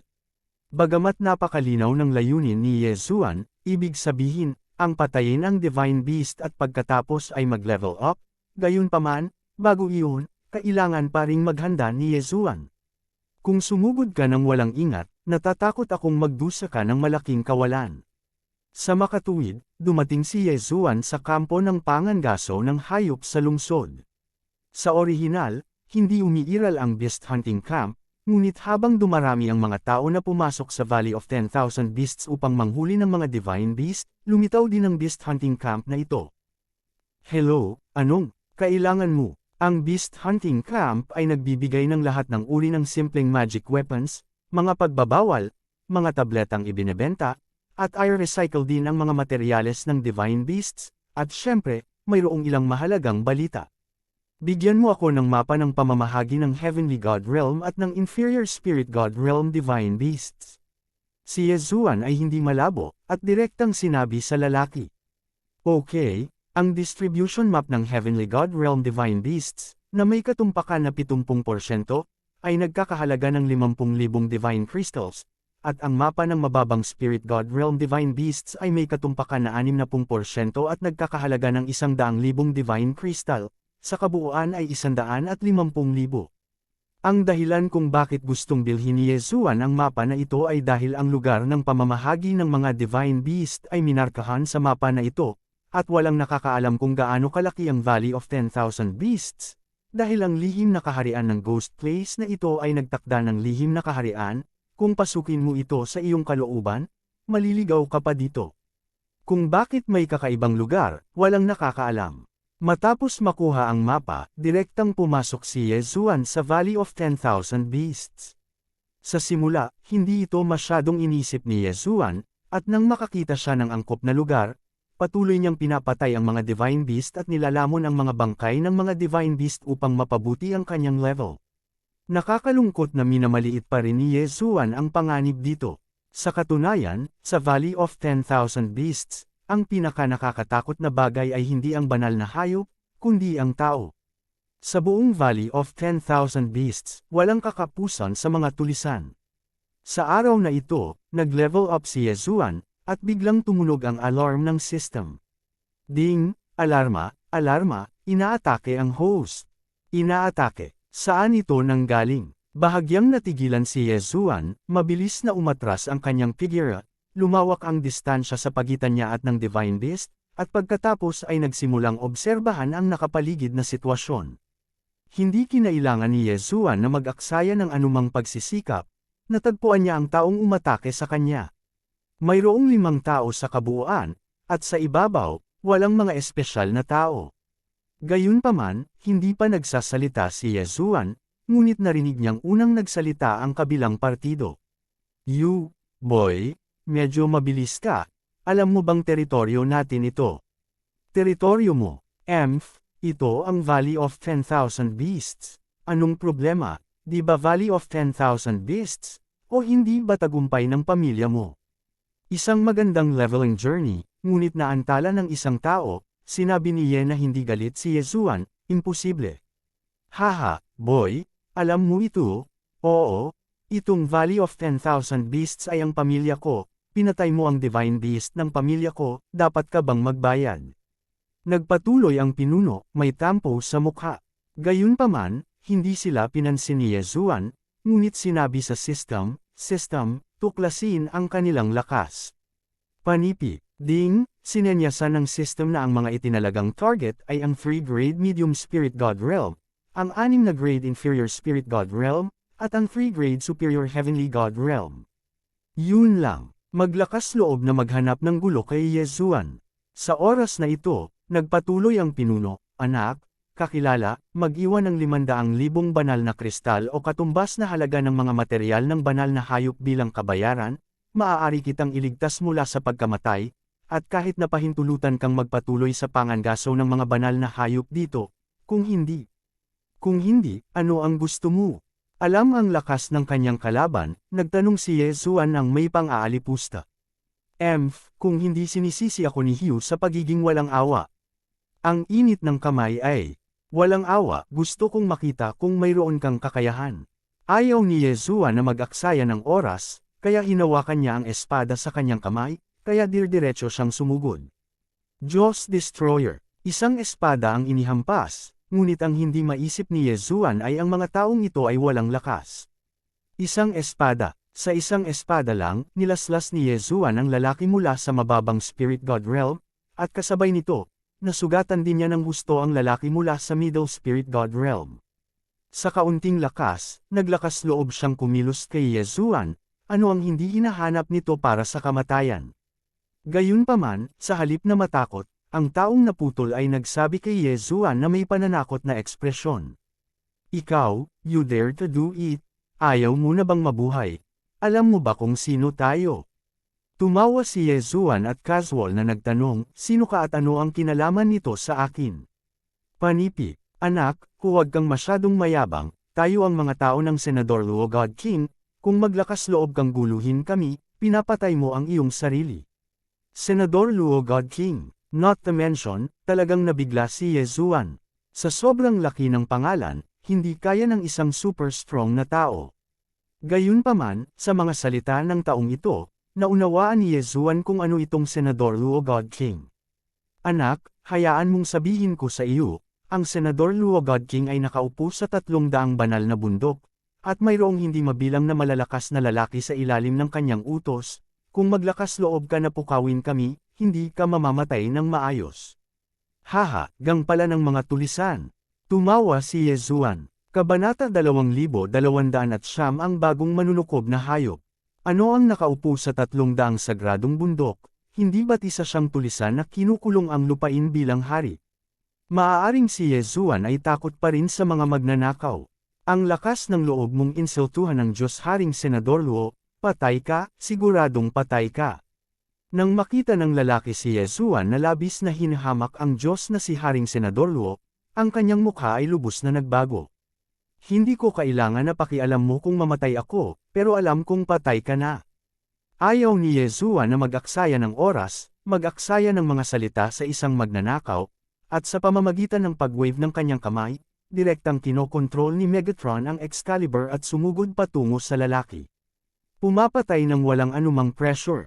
Bagamat hindi naiintindihan ni Yezuan kung bakit napaka-vulnerable ng taong ito kapag mayroon siyang third-grade medium-level spiritual realm, hindi ito magiging dahilan para pabayaan sila ni Yezuan.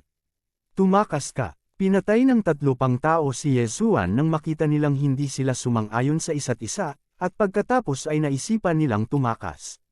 Sa kasamaang palad, huli na. Hindi na kailangan ni Megatron ang utos ni Yezuan, nagmamadali siyang umakyat. 3 espada ang lumabas, at direktang pinatay ang 3 tao. Ang Chen Kunji Yezuan, na nagligpit sa 3 tao, ay tumingin dito ng kusa, at walang espesyal na kayamanan na dapat pansinin, kaya diretso niyang nilamon ito. Ding, ang host ay nakalusot. Ang kasalukuyang ika-8 baitang mababa ang espiritual na kaharian. Ang pagpatay sa 5 taong ito ay isang maliit na yugto lamang para kay Yezuan, at pagkatapos ay ipinagpatuloy ni Yezuan ang pagpatay sa mga hayop. Sa pag-unlad ng kaharian ni Yezuan, natural na kailangan niya ngayong lamunin ang mas maraming divine beast para mag-level up. Sa kabutihang palad, ang bilang ng mga banal na hayop dito ay napakalaki. Makalipas ang 3 araw, matagumpay na nag-upgrade si Yezuan sa mas mababang espiritual na kaharian ng ika-9 na ranggo. Ngunit hindi alam ni Yezuan na noong pinugutan niya ng ulo ang 5 tao, napansin na siya. Dam, may nang-ahas na pumatay sa akin, gusto kong makita kung sino. Ang may ganoong tapang. Ang God King Senador Luo ay orihinal na isang elder sa Xuanyang sect, ngunit mayroong walang katapusang digmaan sa iba't ibang puwersa sa Shifang City, at ang Xuanyang sect ay nawasak din sa isang labanan, kaya ang taong ito ay nagtago sa Valley of 10,000 Beasts. Ang Unclosure ay hari. Sa loob ng libu-libong taon, siya ay tahimik sa lambak ng 10,000 hayop, at ang kanyang mga nasasakupan ay nagtipon ng higit sa 300 desperado. Ninakawan ang mga taong pumapasok sa lambak ng 10,000 hayop upang manghuli ng mga banal na hayop paminsan-minsan, at namuhay siya ng magandang buhay. Walang sinumang nang-ahas na hamunin ang kanyang pamimilit sa mahabang panahon, hanggang sa naramdaman ng Diyos na Haring Senador Luo na siya ay talagang hari ng Diyos at walang kinuha sa kanyang mga mata. Dahil alam niyang napatay ang kanyang mga nasasakupan, tinipon ng Diyos na si Haring Senador Luo ang kanyang mga tropa at direktang pinatay si Yezuan. Tuldok. Sir, sa unahan lang, active ang guy na yan sa generation na to, and his subordinate can sense na hindi siya umalis. Okay, then rush over to me. I want to see what kind of guy dares to go against me. Sa katunayan, napansin na ni Yezuan ang mga taong ito, ngunit ngayon ay nakahanap na si Yezuan ng nilalamon na hayop, kaya bakit payag si Yezuan na umalis? Gayunpaman, sa pagkakataong ito ang mapanlaman na hayop ay medyo espesyal. Little guy, hayaan mo akong makita kung saan ka tumatakas sa oras na ito. Si Yezuan ay nagbabantay sa labas ng isang kuweba. Ito ang pangatlong beses na hinarang niya ang lumalamon na hayop. Sa kasamaang palad, ang taong ito ay nakatakas sa unang 2 beses. System, anong uri ng Divine Beast ito, at bakit ito napakabilis? Ding, ang sistema ay nag-uudyok, mangyaring bigyang pansin ang host, ang itinalagang target ay ang mouse ng kidlat, na may espesyal na talento at supernatural na kapangyarihan, pagpoposisyon ng teleportasyon, at maaaring makamit ang teleportasyon sa pagitan ng mga pre-arranged na posisyon. Matapos marinig ang prompt ng system, hindi na ito matanggap ni Yezuan. Ang daga ng kidlat na ito ay malinaw na walang kapangyarihang makipaglaban, at ang kaharian nito ay isang banal na hayop lamang ng mababang kaharian ng langit, ngunit umaasa sa kanyang likas na supernatural na kapangyarihan, 2 beses siyang nakatakas sa pagtugis ni Yezuan. Little thing, nakikita ko kung saan ka nagtatago this time. Gawin mo na. Upang harapin ang lightning mouse, ipinatawag pa ni Yezuan ang sword servant of the 1,000 beasts. Kasunod ng utos ni Yezuan, ang bundok na antas ng Diyos na may 1,000 ulo ay sumugod sa parehong oras. Ito ay isang maliit na kuwebo lamang, hanggat ang lightning mouse ay hindi agad ginagamit ang kanyang likas na supernatural na kapangyarihan, kung gayon maaari itong tanggapin ni Yezuan ng buong kumpiyansa. Sa kasamaang palad, sa pagkakataong ito, muling nabigo si Yezuan. Malinaw na nakita ni Yezuan na ang isa sa mga bundok sa antas ng Diyos ay kamakaway ng mga kuko nito, at ang daga ng kidlat ay walang puwang upang makatakas.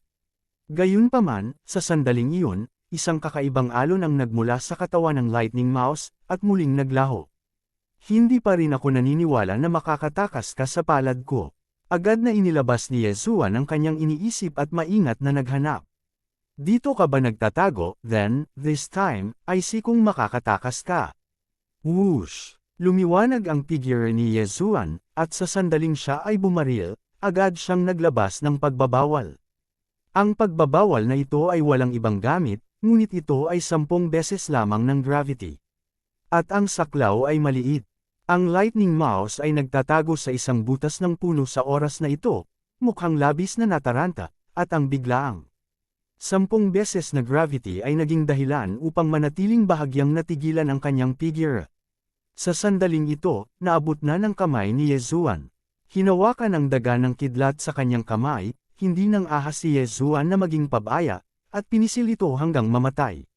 Ding, ipo-prompt ng system na patayin ng host ang special Devouring Beast, at ang bagong bersyon ng Devouring Beast ay automatikong matagumpay na na-update. Pagkatapos nito, kung papatayin ng host ang Advanced Devouring Beast, magkakaroon ng pagkakataon na lumitaw ang special attribute na Devouring Beast. Ding, utos ng system, pinapatay ng host ang mataas na antas na espesyal na lumalamon na hayop at nakakuha ng 3 phagocytic point. Ding, ang sistema ay nagudyok, pinatay ng host ang mataas na antas na espesyal na lumalamon na hayop at nakuha ang espesyal na material, ang puso ng daga ng kidlat. Puso ng Lightning Rat, ang bagong Devourer. Saglit na natigilan si Yezuan. Hindi niya inaasahan na ang pagpatay sa mapanlaman na hayop na ito ay talagang magpapagana sa bagong kakayahan ng lumalamon na hayop. Ito ay isang hindi inaasahang kagalakan.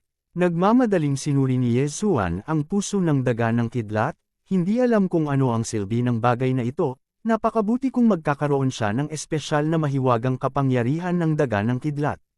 Puso ng Lightning Rat, lumalamon ng material na hayop, magagamit ng host ang material na ito upang makisama sa mga kasanayang tumutugma sa yugto upang makagawa ng mga espesyal na epekto. Sa kasalukuyan, ang host ay walang malaspace na supernatural na kapangyarihan at hindi magagamit sa ngayon. Matapos basahin ang paglalarawan ng puso ng daga ng kidlat, malamang na alam ni Yezuan ang ibig sabihin nito. Oo, ang lumalamon na hayop na ito ay napakabihirang, at ang mga punto ng paglamon ni Yezuan ay hindi kailanman naging marami. Sa ilang beses na ito, Ang tuloy-tuloy na pagsabog ng matataas na antas na lumalamon na mga hayop ay isa ng napakabihirang bagay, ngunit ang pagkonsumo ng mga phagocytosis point ay napakabigat. Halimbawa, sa magic weapon form ng Megatron, kung ang isang magic weapon ay naayos, 3 devour point ang kailangan ngayon, at pagkatapos, ang ibang mga lugar ay kakailanganin din ng engulfment point na ito. Lumalamon ng mga hayop, lumulunok ng mga hayop, hindi na makapaghintay si Yeshua na makahanap ng pugad ng mga nilalamon na hayop sa isang iglap. Siyempre, hindi ito makatotohanan. Gayunpaman, bagamat hindi makatotohanan ang isang pugad ng devouring beasts, posible pa rin para sa isang tao na magpadala ng devouring beast sa pintuan.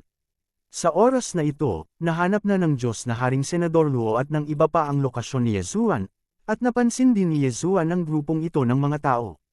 Gayunpaman, lahat ng atensyon ni Yesuan ay naakit ng bundok ng Diyos na si Haring Senador Luo. Isang malupit na bagay, ang taong ito ay talagang gumagamit ng isang lumalamon na hayop bilang isang bundok. Ito ay isang malupit na bagay. Ang pangunahing punto ay na ito ay isang panggit ng antas na lumalamon na hayop na may 2 punto ng paglunok. Kabanata 2210 Ruins of 10,000 Beast Pavilion. Halos kumislap ang mga mata ni Yesuan, at ang pagnanais para sa paglunok ng mga puntos ay hindi si Yesuan, at hindi niya mararamdaman ang ganoong uri ng mod. Hindi pa nagsasalita ang Diyos na Haring Senador Luo, ngunit nalaman niyang si Yesuan, na nasa tapat niya, ay direktang nakatingin sa kanya, at tumingin pa sa kanya na medyo mabalahibo. Anak, anong tinitignan mo sakin? Hindi napigil ang magtanong ng Diyos na si Haring Senador Luo. Itinaas ni Yesuan ang kanyang ulo at tinanong siya, sino ka? Haha, anak, kahit ang aking Diyos na si Haring Senador Luo ay hindi alam ang tungkol dito. Sa kasamaang palad, ang taong ito ay hindi pa tapos magsalita, ngunit nang makita niya si Yesuan na ikanaway ang kanyang kamay, biglang lumitaw ang isang hukbo.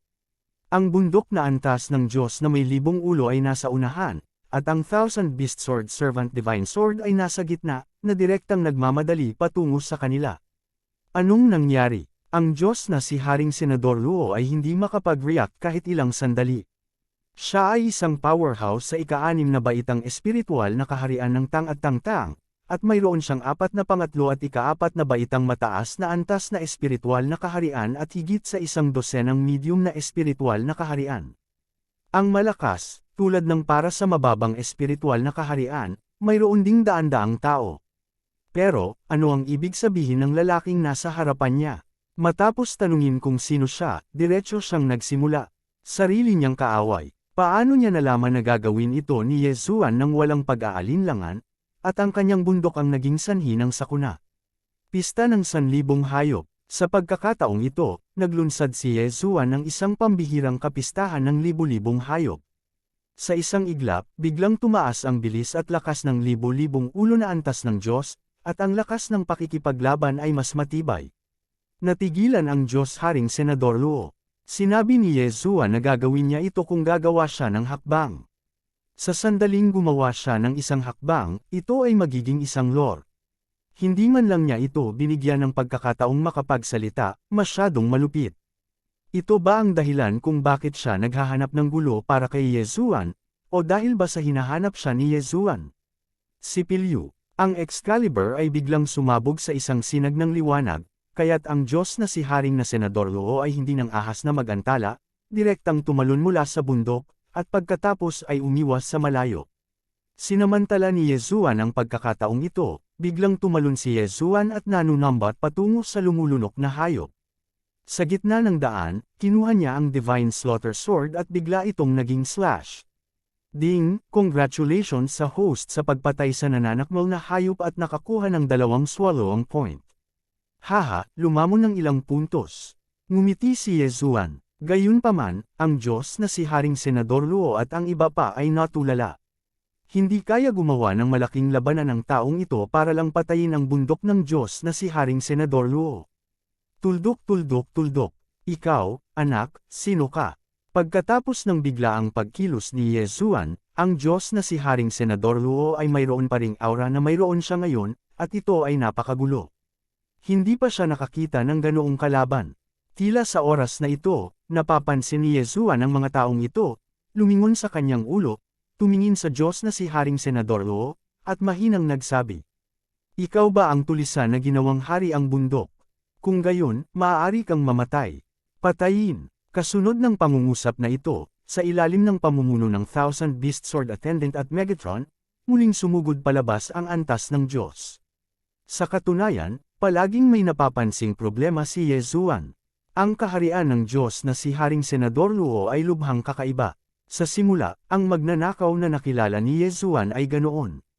Bagamat mayroon siyang antas ng paglilinang sa gitnang espiritual na kaharian, ang kanyang aktwal na lakas sa pakikipaglaban ay kahit na sa isang ordinaryong mas mababang espiritual na kaharian. Hindi kasing ganda, at ngayon, ganoon din ang nangyayari sa mga taong ito, kahit na ang Diyos na si Haring Senador Luo ay may mataas na antas na paglilinang ng espiritual na kaharian, ngunit ang aktwal na kapangyarihang panlaban ay malamang na isang medium na espiritual na kaharian lamang. Ang kaharian ng mga taong ito ay lubhang kakaiba. Upang maging tumpak, mayroong isang kaharian ng kawalan ng laman, ngunit walang katumbas na lakas. Totoo nga, tulad ng nahulaan ni Yezuan, ang lakas ng pakikipaglaban ng mga taong ito ay hindi karapat-dapat na banggitin, at sila ay ganap na natalo sa sandaling sila ay lumaban. Ilang sandali lang, ang Thousand Beast Sword Attendant ay kumuha ng isang antas ng Diyos na bundok at pinatay ang lahat ng mga tulisan maliban sa Diyos na si Haring Senador Luo. Tuldok, tuldok, tuldok. Ikaw ang Diyos na Haring Senador Luo. Nakakatawa, isang magnanakaw na sumasakop sa bundok bilang ang hari ay talagang nangangahas na tawagin ang kanyang sarili na hari. Tumingin si Yezuan sa Diyos na si Haring Senador Luo na nakaupo sa lupa, at mahinang sinabi, "Ikaw, sino ka, at ano ang gusto mo?" Ang Diyos na Haring Senador Luo ay tumingin kay Yezuan ng may takot. Sa loob lamang ng ilang sandali, ang mga puwersang binuo niya ay nawasak lahat. "Huwag mo akong patayin, huwag mo akong patayin, basta't ipinangako mo na hindi mo ako papatayin, masasabi ko sa iyo ang isang sikreto, isang nakagigimbal na sikreto tungkol sa Valley of 10,000 Beasts." Si God King Senador Luo ay mukhang natakot at nakiusap kay Yezuan. "Secrets. Bahala ka, anong sikreto ang dapat kong pakialaman?" Hinawakan ni Yezuan ang Divine Sword at hakbang-hakbang na naglakad patungo sa Diyos na Haring Senador Luo, ngunit walang pakialam si Yezuan sa mga sikreto sa kanyang bibig. "Hindi, totoo ang sinabi ko. Itong Valley of 10,000 Beasts ay nagtatago ng napakalaking sikreto, isang lihim na ako lang ang nakakaalam. Hanggat hindi mo ako papatayin, saka ko sasabihin sa iyo kung ano ang sikreto." "Okay, tell me now. If I think your secret is valuable, then I can consider spare your life." Gustong makita ni Yezuan kung ano ang gustong sabihin ng lalaking ito.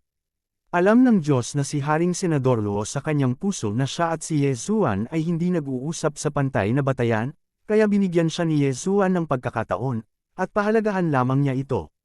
"Okay, sabi ko, libu-libong taon na ang nakalilipas, gumala ako dito, nagtago buong araw, para maiwasan ang pagtugis ng kalaban. Pumunta ako hanggang sa mga lihim na kaharian sa Valley of 10,000 Beasts, at hindi sinasadya, nakakita si Wu ng isang espesyal na lihim. Doon, maaari mong makuha ang iyong hindi inaasahang mga benepisyo. Maraming mga tore doon. Hanggat maaari mong masira ang bawat tore, makakakuha ka ng mga gantimpala. Ito ay isang walang katulad na kayamanan, at kahit isang makapangyarihang alagang hayop. Ayan, ang maalamat na 10,000 Beast Pavilion. Oo, ito ay ang 10,000 Beast Pavilion, ang pag-iral na dating mas makapangyarihan kaysa sa Moshang Pavilion, ang superpower na matagal nang nawala. Alam ko doon, hanggat hindi mo ako papatayin, maaari kitang dalhin doon. Habang sinasabi ng Diyos na Haring Senador Luo, lalo siyang nasasabik. Nakita ni Yezuan na hindi siya nagsisinungaling. Inisip ito ni Yezuan sa kanyang puso. Mapatay man o hindi ang Senador Luo God King ay may maliit na epekto kay Yezuan. Kung talagang mayroong 10,000 Beast Pavilion, kung gayon ito ay cost-effective din para kay Yezuan na ipagpalit ang balita ng 10,000 Beast Pavilion sa maliit na buhay ni Senador Luo God King. "I'm very interested in your news. Congratulations, hindi mo na kailangang mamatay. Iabot mo ang mga pira-piraso ng iyong Diyos at dalhin mo ako sa 10,000 Beast Pavilion na ito." Bagamat iniligtas ni Yezuan ang buhay nitong Diyos na si Haring Senador Luo, hindi ito nangangahulugan na siya ay palalayain. Bahagyang sumimangot ang Diyos na si Haring Senador Luo, at pagkatapos ay masunurin niyang ibinigay ang mga pira-piraso ng kanyang pagka-Diyos, dahil alam niyang kung gusto niyang mabuhay, kailangan niyang gawin ang sinabi ni Yesuan. Okay, lead the way ahead, dalhin mo ako dito sa 10,000 Beast Pavilion, don't worry, I said to spare your life, then I won't regret killing you. Besides, nasa kamay ko ang mga pira-piraso ng Diyos mo, hindi kita kailangan patayin. Mahinang sabi ni Yesuan. Tiyak na naunawaan ng Diyos na Haring Senador Luo ang katotohanan ito, kaya nang walang pag-aalinlangan, diretso siyang naglakad kasama si Yesuan patungo sa harapan. Bagamat siya ay tinatawag na Hari ng Diyos, hindi siya ang tunay na Hari ng Diyos, siya ay isang pang-anim na baitang espiritual na Diyos, gaano kalakas ang loob niyang sumuwi kay Yesuan.